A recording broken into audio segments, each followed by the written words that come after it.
男人喜欢去夜场消费，不是因为他们花心，也不是因为他们喜欢找刺激，而是他们在麻醉童年时期受到的创伤。而在那群从底层杀出来的创一代身上，这个问题显得格外明显。他们可能在事业上能够拿到很好的结果，但是在感情上却总是少有好的归宿，屡屡的受伤或挫败。当然肯定有兄弟会问，原生家庭和谈不好恋爱有什么关系？这一点其实也已经有很多兄弟知道，关系是必然的。那焦哥想先问你们一个小问题，小时候当你的父亲母亲有争执在吵架的时候，你会怎么做？我问过不少兄弟这个问题，我就会发现他们在面对家庭矛盾的第一反应往往是回避和漠视。为什么？因为他们不想过多的掺和进去，或者他们曾经掺和过，但是发现没有用，甚至还会更糟糕。他们就会觉得上一辈的情感纠葛本身就像是一种错误的行为，自己没必要再参与了。再说了，就算真想劝想调节，那大人常常也会说一句什么，大人的事情小孩懂什么，一边去，对吧？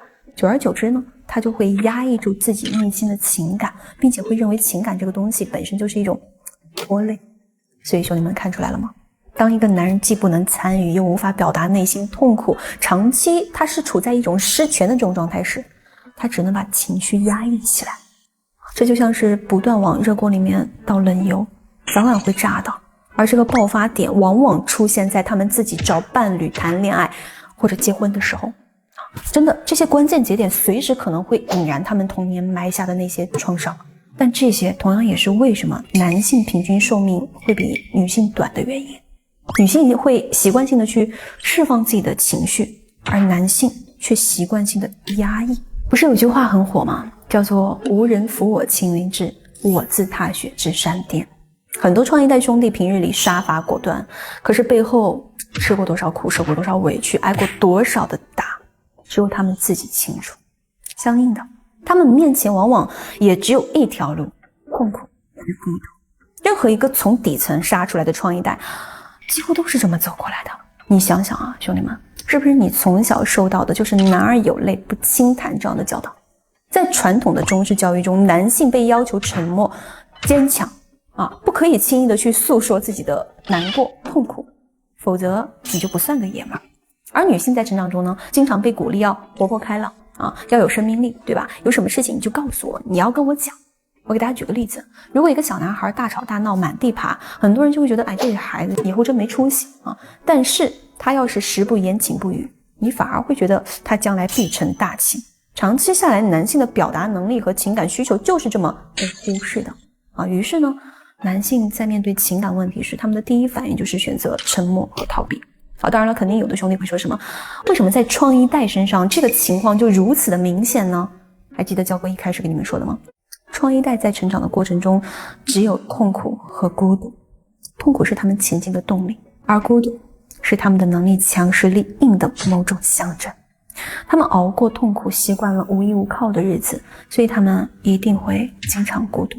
但是人类的情感需求是构成马斯洛需求层次理论中不可或缺的一环，对不对？当基本的生存和安全需求被满足了以后，他们也会渴望情感上的归属。但是长期的社会规训下来，会导致他们即使发现了自己在情感上有问题，他依旧不会去重视，或者说他也不想承认自己有问题。他会觉得我有问题就代表我是一个懦弱的男人，我是一个弱男，我是一个龟男，其实不是的。所以当很多硬汉在有情感问题的时候，他们会喜欢去干嘛？去找姑娘，去夜场，去喜欢用 money 去置换爱情。但是这个情感问题被解决了吗？没有。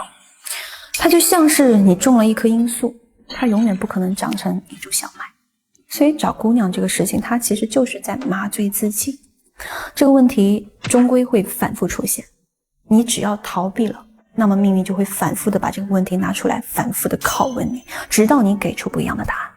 所以这个世界上很多兄弟的终极目标真的不是赚够100万1000万，而是希望有一个属于自己的温暖的避风港。